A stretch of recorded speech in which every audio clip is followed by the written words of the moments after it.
Buenos días, buenas tardes, buenas noches. Nuevamente con ustedes, un gusto estar junto a ustedes. Y hoy día nuestro querido amigo y compañero Henry Hernández nos hablará sobre el asalto al cuartel en Santiago de Cuba, y también del asalto, también al mismo tiempo, mucho se habla del asalto al cuartel Moncada. También hubo un asalto al cuartel Bayamo de Carlos Manuel de Céspedes. Eh, Ese va a ser el tema de hoy, por lo tanto, le damos la bienvenida a nuestro querido amigo Henry. Hola Henry, ¿cómo estás? Buenos días, Oscar, y saludo a todos los seguidores del programa. Aquí estamos en pleno verano y esperando precisamente la celebración del 26 de julio que se efectuará dentro de un par de días, tanto en Cuba como en Suecia y otros países europeos. Y latinoamericanos, me imagino también. Sí. Bueno, cuéntanos, ¿qué es lo que Bueno, realmente ahí Fidel Castro era abogado, quien dirigía el Partido Ortodoxo, tengo entendido? Y también aclararnos un poquito más sobre ese cuartel Bayamo, ese asalto. Quizás partimos por ahí, no correcto, sé. Cuéntanos. ¿Mm? correcto. Bueno, en primer lugar, esclarecer, Fidel Castro no dirigía al Partido Ortodoxo. Quien dirigía al Partido Ortodoxo era Chivas, que concluyó suicidándose directamente en una transmisión radial cuando no pudo demostrar precisamente cargos que él había hecho de corrupción contra un funcionario de la época. Y lo que sí es cierto es que Fidel era miembro de ese partido y que inclusive se dirigió, fue uno de los que estuvo presente en las honras fúnebres de Eduardo R. Chivas. Y cuenta la historia de que cuando llegó ante el fétreo de Chivas, Fidel dijo: Chivas, la revolución de que tú hablas va. Y eso es lo que nos cuenta. No obstante, Fidel comprendió después del golpe militar que propinó Martista que la vía constitucional era imposible para cambiar la realidad de Cuba y comenzó a organizar junto con otros jóvenes un movimiento que se llamó Movimiento del Centenario, es decir, el movimiento de los 100 años de nacido de José Martí. En este movimiento se llegó a alcanzar, según se dice históricamente, alrededor de unos 1.300 jóvenes que se incorporaron al movimiento y que comenzaron a conspirar para derrocar a la tiranía, una tiranía basada, como hemos visto, con el poder de la mafia detrás, más el poder militar y policial y jurídico de la época. Es decir, toda la maquinaria del Estado burgués contra un pueblo, de la forma más atroz posible, ¿no? Bueno, en Chile, por ejemplo, y en América Latina, muchos países saben lo que es una dictadura militar. Y Batista fue una dictadura militar en ese sentido. Y lo más interesante de la historia de Cuba es que los 3 o 4 golpes de militares que se dieron en Cuba, todos fueron dirigidos por Fulgencio Batista. Y eso es interesante, ¿no? Ahí se ve la influencia que tenía este personaje en la política doméstica de Cuba en aquella época y de subordinación a los Estados Unidos, por supuesto, ¿no? Pero Él bueno, era, regresemos. perdona, Batista entró a las Fuerzas Armadas. ¿Cómo era su rango? ¿Qué influencia tenía dentro de las Fuerzas Armadas? Bueno, Batista, él había estudiado telegrafía y dentro del ejército y era un sargento que era un telegrafista del ejército en aquella época y que estableció contactos con todos los cuarteles y demás a través de su función como sargento de telegrafía y que en el año 1933 logró coaccionar un movimiento de sargentos y dio el primer golpe de Estado en el 1933 y de ahí ya se convirtió en una estrella tanto política como militar, llegó a alcanzar el grado de general, que como yo decía, no sabemos quién se los otorgó ni demás, pero de sargento saltó a coronel.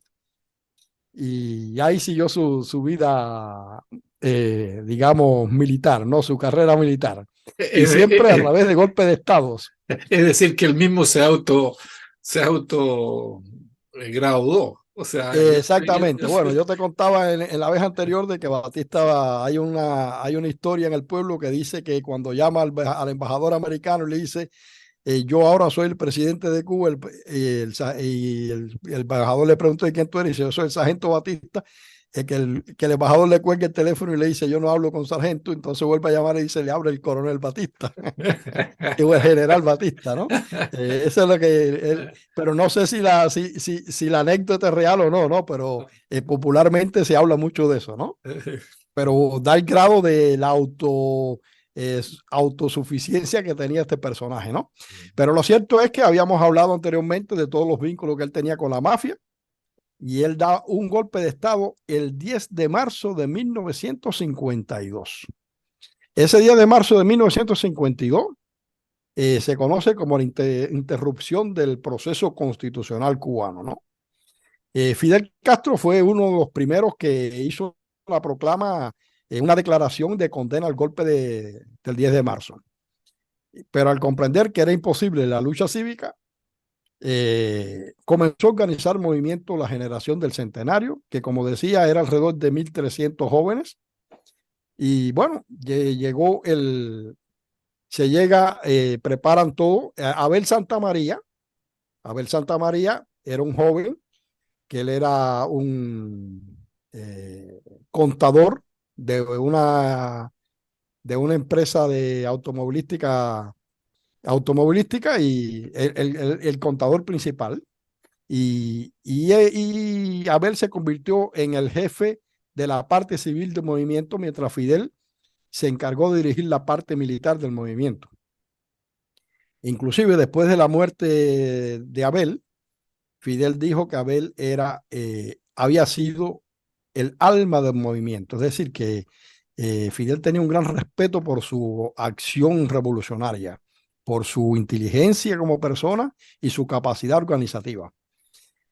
Pero bueno, yo creo que vamos a entrar directamente. Conocemos que en el 26 de julio se habla mucho del asalto al cuartel Moncada, y a veces queda en la penumbra un poquito lo que es la otra acción que se hizo el mismo día, y es el asalto al cuartel Carlos Manuel de Céspedes en Bayamo. Entonces voy a dividir un poquito la narrativa aquí, ¿no? Para tener una idea de las diferencias, ¿no? ¿Por qué se escogió el cuartel Moncada como lugar de asalto? Primero, porque estaba lejos de la capital. Segundo, era la segunda fortaleza militar del país.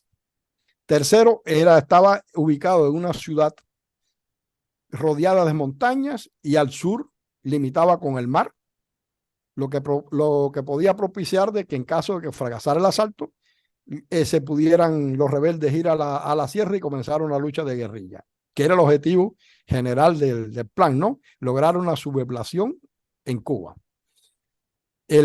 ¿Por qué se escoge el cuartel Carlos Manuel de Céspedes Bayamo? Porque era el lugar adecuado desde donde podía provenir un refuerzo a la guarnición de Santiago de Cuba, es decir, del Moncada. Tenemos en cuenta que la guarnición de Moncada tenía alrededor de 1.000 soldados. Y la otra guarnición, que era Bayamo, en el cuartel Carlos Manuel de Céspedes, podía enviar refuerzos a defender el cuartel Moncada y coger los asaltantes por detrás, como decimos, ¿no? Ahora, el plan del asalto al cuartel Moncada era lograr la sublevación conjuntamente con esto, y lograr ocupar el equipamiento militar que había en el lugar para armar a la población y llamar a la sublevación nacional. El plan del cuartel Carlos Manuel de Céspedes era un plan más bien de secundario, de apoyo para impedir, como dije, la llegada de refuerzos a Santiago de Cuba, tanto desde Bayamo como desde otra zona, porque en el plan incluía, además de tomar el cuartel de Bayamo, era volar el puente que había sobre el río Cauca. y esto impediría que fuerzas fuerzas de la tiranía de otras ciudades pudieran avanzar hacia el oriente, al menos tendrían grandes dificultades y por lo menos se ganaría tiempo. Y estos eran los dos objetivos fundamentales. Ahora, aquí tenemos que ver la diferencia tanto en la magnitud de la acción como en la cantidad de participantes. Tengo que decir primero el armamento con que contaban los asaltantes. Los asaltantes contaban con algunas escopetas de cacería y fusiles deportivos de lo que nosotros conocemos con calibre marca U, que son para calibre pequeño, el que se utiliza en las competencias deportivas. Y es decir, que eso no era un armamento completamente correcto desde el punto de vista militar. Sí, había algunas armas, digamos, un poco más adaptadas a las condiciones de combate, pero después te hablaré de eso. Voy a hablarte ahora del grupo que asaltó el cuartel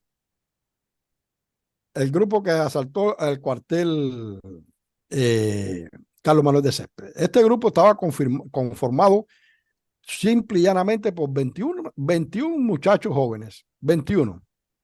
De entrada te diré que en combate ninguno murió en combate. Solamente tuvieron un herido en el combate que se dio, ¿no? El plan consistía en que uno de ellos iba a llegar al cuartel acompañado de un vecino del lugar, planteándole de que era un pariente militar que iba de paso hacia Santiago de Cuba y que necesitaba dormir un tiempo en el cuartel de Bayamo, y como era amigo de gente del cuartel de Bayamo, que lo dejaran pasar allí. Ahora, ahí se da una situación que en el último momento la persona que iba a ayudar a los revolucionarios a hacer este inicio de la acción se pierde y no hay posibilidad de localizarlo y no participa. Entonces eso motivó que el grupo tuvo que cambiar los planes que tenía, porque el plan era que llegaba pidiendo pernotar, desarmaba a la posta, abrir la puerta y que el grupo entrara y tomara a los guardias durmiendo, como aquel que dice, ¿no? Porque era de noche. Entonces el grupo decide atacar el cuartel Moncada el cuartel Carlos Manuel de Céspedes, avanzando por detrás. Y ahí ya el primer problema que hay es que tienen que cambiar un plan y improvisar. El segundo problema que hay es que cuando ella avanza por la parte de atrás del cuartel hay dos cercas. Y entre las dos cercas resulta ser que habían unas latas posicionadas allí. No sé si serían tipo de basurero o simplemente los guardias habían tomado precauciones anticipadamente y tenían lata. El asunto es que hay un compañero que choca contra el laterío aquel, las latas suenan, se da la alarma y comienza el combate inmediatamente. Ante la inferioridad numérica de hombres y ante la inferioridad del potencial de fuego de las armas que tenía, el jefe del grupo, que se llamaba Raúl Martínez Araraz, da la orden de retirada.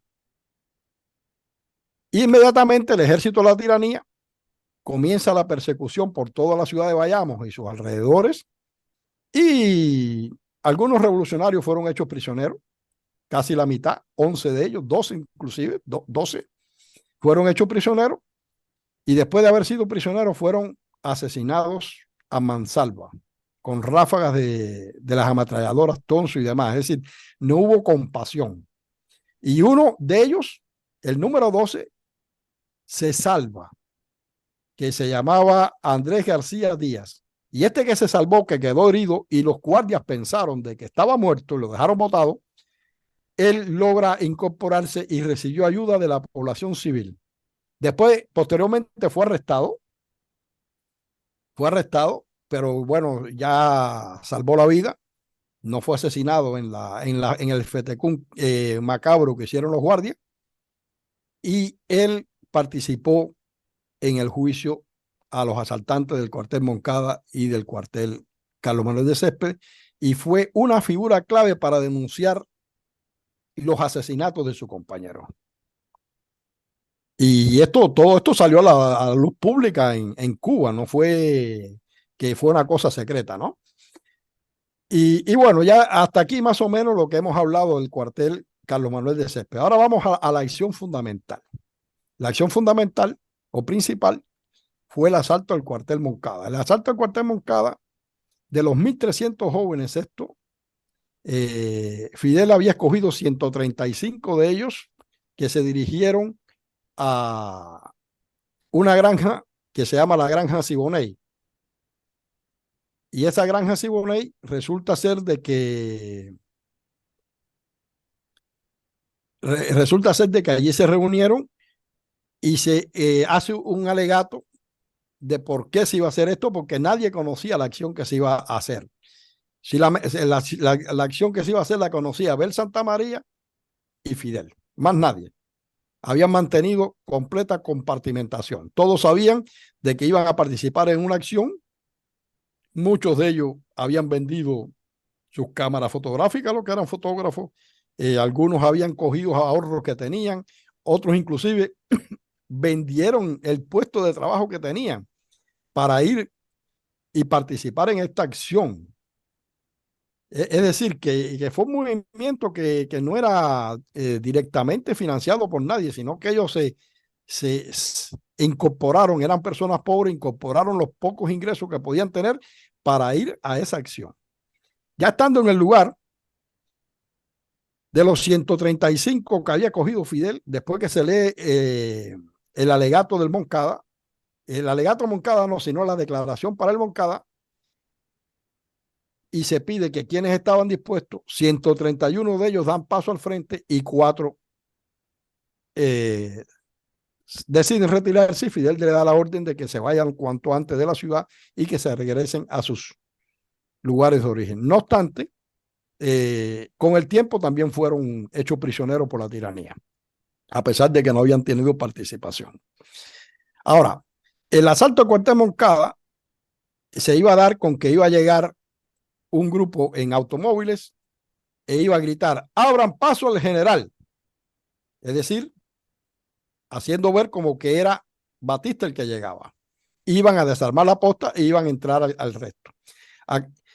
Otro de los grupos, este grupo iba a ser comandado por Fidel Castro. El segundo grupo es un grupo que iba a tomar el hospital Saturnino Lora de Santiago de Cuba, desde cuya azotea se podía hostigar con fuego al cuartel.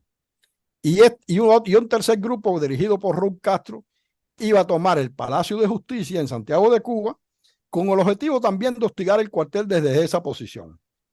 Y bueno, la acción fracasa porque, bueno, llegan, desarman la posta, pero en el instante en que desarman a la posta, ocurren dos hechos fortuitos que no se podían prever. Era de que se acerca una patrulla en un automóvil, se percata lo que está sucediendo y abre fuego sobre los asaltantes. Pero al mismo tiempo hubo un sargento que salía del cuartel y ve también aquello y comienza a disparar. Es decir, el factor sorpresa, al igual que en el cuartel Carlos Manuel de Céspedes, falla en el Moncada. La otra situación que se da es que un pequeño grupo de los que iba hacia el cuartel, al no conocer la ciudad completamente o correctamente, se pierden tiempo y no llegan en el momento que había que llegar al cuartel, y esto provoca que algunas de las armas más potentes que estaban en poder de ese pequeño grupo no llega al lugar. Bueno, se produce el enfrentamiento, era una noche de carnaval, eso hay que reconocerlo, y que también se consideraba que los guardias iban a estar un poco más, digamos, que no estaban tan dispuestos para mantener las cosas de la vida militar, pero al parecer no fue así. Y bueno, posteriormente Fidel da la orden de retirada. En el hospital, algunos de los asaltantes que entraron al hospital, los médicos los cubren haciéndolos pasar por enfermos. El grupo del Palacio de Justicia se retira y el grupo que asalta el cuartel Moncada se retira. Y Fulgencio Batista dio la orden públicamente de que había que, entre comillas, ajusticiar 19 jóvenes asaltantes por cada soldado muerto. Al final mataron alrededor entre 190, 200 personas solamente de los asaltantes Moncada, y como te dije, habían participado solamente 131, y de los 131 no todos murieron en la acción, no murieron ni en la acción, ni en ni posteriormente del asesinado. Es decir, hubo más asesinatos que los que habían participado. Esto te demuestra a ti el carácter no asesino del régimen en esa época. Y bueno, Fidel Castro logró salvar la vida por la actitud valiente de un militar de la época que dijo que se interpuso entre quienes querían asesinarlo y cuando lo cogieron prisionero y dijo, las ideas no se asesinan. Y bueno, ya conocemos que posteriormente cayeron en prisión, algunos, los que se salvaron. Eh, los guardias inclusive fotografiaron a José Luis Tacende herido cuando lo cogen y después publican otra foto donde dice que había muerto en combate. Y en la primera foto se ve que lo habían cogido herido antes de ser ultimado. Tenemos el caso de Abel Santamaría, que le sacaron los ojos, inclusive lo castraron. No se sabe ni cuántas otras otomías le hicieron. Y no bastando con eso, cogieron los ojos y fueron a una de las dos mujeres que habían participado en la acción, que estaban prisioneras, que era Aide Santamaría, la hermana de Abel, y la otra era Melba Hernández, que era la novia de Abel. Y fueron allí y le enseñaron los ojos de su hermano y de su novio. A la hermana le enseñaron los ojos y a la novia los testículos recién cortados de su novio, de Abel Santamaría. Fue una bestialidad total lo que Qué hicieron con los horrible, qué horrible. Escucharlo es horrible. Bueno, eso sucede en todas las dictaduras, de una u otra forma. Es escalofriante. escalofriantes, sí. Sí. Bueno, después viene el juicio del Moncada, donde Fidel hizo su alocución que ha pasado a la historia como la historia me absolverá, donde Fidel denunció todos los males de la época y puso la pauta del programa de una revolución democrática y popular en Cuba para acabar con esos males. Eso es lo que sucedió históricamente en forma general, sin entrar en muchos detalles.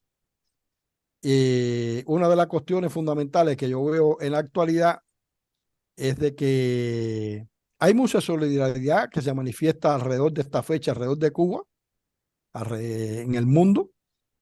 Tenemos que en Francia conozco que ya han llamado a un mitin de respaldo al pueblo cubano debido a esta fecha que ha pasado a la historia como el Día de la Rebeldía Nacional. Aquí en Suecia, en Estocolmo, en la plaza cívica, es decir, en Memorial Place, entre las 16 y 18 horas se va a realizar una actividad también de un meeting. Y bueno, espero que todos que nos estén escuchando y demás tengan la posibilidad de participar y manifestar su respaldo al pueblo de Cuba, porque una de las cuestiones fundamentales es en esta lucha, en este momento, es que Cuba, contra el bloqueo de Cuba y para pedir de que Cuba salga de la famosa lista de patrocinadores del terrorismo. Y también creo que lo más importante de todo esto es precisamente lo que es la solidaridad de los pueblos hacia Cuba, que toman la fecha como un momento imprescindible para manifestarlas. No sé si tienes alguna pregunta concreta o algo Sí, que quieras especificar. relacionado justamente con la celebración, porque esto fue en el año 1953, 6 años antes de lo que fue el triunfo de la Revolución Cubana. ¿Cómo se celebra? ¿Desde cuándo comienza a celebrarse o se hace este homenaje a los cuarteles tanto de Moncada como el Bayamo? ¿Cómo, Bueno, cómo es? ¿Cómo es? Cuéntanos. Tú desde que... el mismo año del triunfo de la revolución en 1959, se ha venido celebrando esta acción, celebrándola para rendirle homenaje a todos esos jóvenes que fueron asesinados en primer lugar y para remarcar de que fue el momento histórico que marcó, a pesar de que había sido un fracaso desde el punto de vista militar, fue lo que marcó el espíritu del pueblo de Cuba para lograr liberarse de la dictadura batistiana y todos los males que alrededor de ella. Y pues y tenemos que esas celebraciones normalmente siempre se ha hecho un acto central en alguna de las ciudades de Cuba, de las ciudades principales, cabeceras de provincia, y también se hacen diferentes tipos de actos en centros de trabajo, en escuelas, en municipios, etcétera, pero siempre hay un acto central del 26 de julio. Este año, ese acto central precisamente que se va a celebrar en la ciudad héroe Santiago de Cuba, precisamente donde tuvieron los hechos. Y todos los años se escoge como sede de ese acto a aquella provincia que haya logrado más altos índices de productividad y de productividad económica y alcances en las cuestiones sociales. No es porque se elige así como así, sino que se tiene en cuenta la realidad que ha manifestado su pueblo durante un cierto periodo de tiempo. Y me llama la atención eso de que fue en el año 1953 y no fue un triunfo. Como ese espíritu, cuando habla de ese espíritu, hay una derrota en un momento determinado, pero eso tú dices sirvió. Podría explicar esa parte que mencionas. En primer lugar, sí, fue una derrota militar, pero fue una derrota política. Es decir, una victoria política. ¿Por qué victoria política? Porque puso al desnudo el verdadero carácter de la dictadura, con todos los asesinatos que cometió contra esos jóvenes que prácticamente indefensos, porque lo habían cogido en una cacería de un par de semanas por todas las montañas de Oriente y los habían cazado de una forma, eh, digamos, uno por uno o en pequeños grupos y los iban asesinando. Y esto salió a la luz pública. Eso no quedó bajo la mata, ¿no? Lo otro fue el que después de haber recibido las condenas de prisión, aquellos que sobrevivieron, Fidel Castro desde la prisión logró sacar de forma clandestina el manuscrito de su alocución en ese juicio que ha pasado a la historia precisamente con el nombre La historia me absolverá, que fue la frase que él dijo al final, que dijo, no importa, condenadme, la historia me absolverá. Y con esa frase lapidaria, como aquel que decimos, contra la tiranía, se hace esta locución porque el juicio de Fidel fue secreto, entre cuatro puertas en el Ministerio de Justicia o en el hospital, no recuerdo ahora exactamente, pero fue un juicio a puerta cerrada, pero él logra sacar y hacer público lo que él había dicho ahí, y esto se propagó por Cuba, porque se hizo la edición y se distribuyó por Cuba. Y además de eso, los demás jóvenes del movimiento que no habían participado comenzaron a preparar ya acciones más desconcentradas por todo el país y surge lo que se conoce como el movimiento 26 de julio.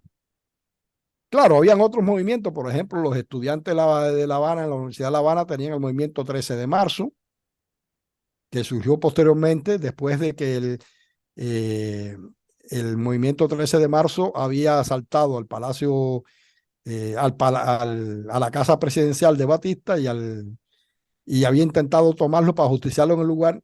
Cuestión esta que Fidel había estado en contra porque él dijo que iba a fracasar y así fue. Ahí perdimos muchos jóvenes también, entre ellos a Manzanita, es decir, a José Antonio Echevarría, que le conocían como Manzanita, que fue ultimado a balazos a media cuadra de la universidad después de haber tomado a Radio Reloj y había llamado al pueblo a la sublevación. Es decir, que ya ahí comienza a estructurarse todo el movimiento, se estructura después las peticiones de amnistía para los asaltantes, los cuales tuvieron que retirarse de Cuba. Muchos de ellos van a México, se prepara la expedición del Granma y desde México Fidel declaró de que en 1956 seremos libres o mártires, anunciando de que para esa fecha los revolucionarios radicados en México iban a llegar a Cuba para continuar la lucha.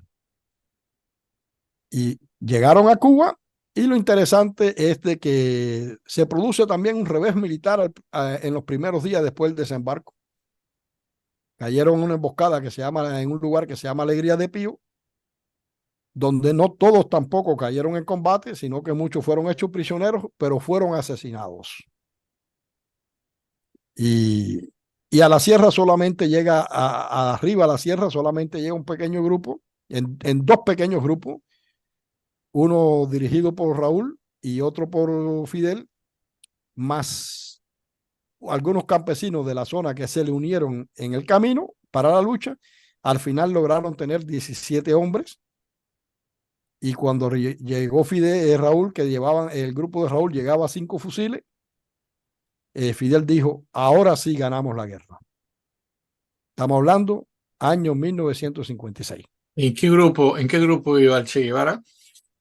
El Che Guevara, si no mal recuerdo, iba en el grupo que iba con Raúl. Si no me equivoco en estos momentos, si la memoria no me falla. Ya. Y bueno, después se hacen varios grupos. Bueno, ya ahí comienza el aglutinamiento del frente en la Sierra Maestra, el frente guerrillero. Comienzan los combates, con el primer combate que se da es el asalto al cuartel de Lubero, un cuartel rural en una zona montañosa y que fue victorioso. Y ahí se le dio a conocer porque Batista había anunciado de que el ejército rebelde había sido completamente aniquilado, pero no había sido así. Y cuando se produce el ataque al cuartel de Lubero, se le da a conocer a Cuba y al mundo de que la revolución estaba viva. Y bueno, ya ahí comenzaron las demás acciones combativas. Déjame decirte que entre el combate de Alegría Pío y el combate Lubero, el ejército batista estuvo operando constantemente en busca de ellos para aniquilarlo, pero no pudieron hacerlo. Y ya bueno, y ahí comienza el desarrollo de toda la revolución, de toda la guerra de guerrilla, con la apertura posteriormente, la incorporación de la gente que venían de las ciudades y otros campesinos y demás. Crece la guerrilla, se abre el segundo frente País, se abre el tercer frente posteriormente, se produce la invasión de Oriente a Occidente por dos columnas guerrilleras, una comandada por el Che, que es la que toma a Santa Clara, y la otra es comandada por Camilo Cienfuegos, que tomó a Yaguajay. Y ahí es cuando colapsa la dictadura. Y se produce el triunfo del 1 de enero de 1959. Y para cerrarte esta pregunta, es decirte que, bueno, a pesar de que el Moncada fue un revés militar, fue el inicio de la revolución, fue la chispa que encendió la conciencia nacional de que había que librarse de esa dictadura. Perfecto. Bueno, entonces creo que nos dejas con, bueno, hemos leído muchísimo y más aún de escuchar a una persona, a un compañero como cubano como tú, que maneja muy bien toda la historia. Dime, tenemos que despedirnos. Sí, creo que sí, nos queda muy poco tiempo, desgraciadamente siempre lo mismo.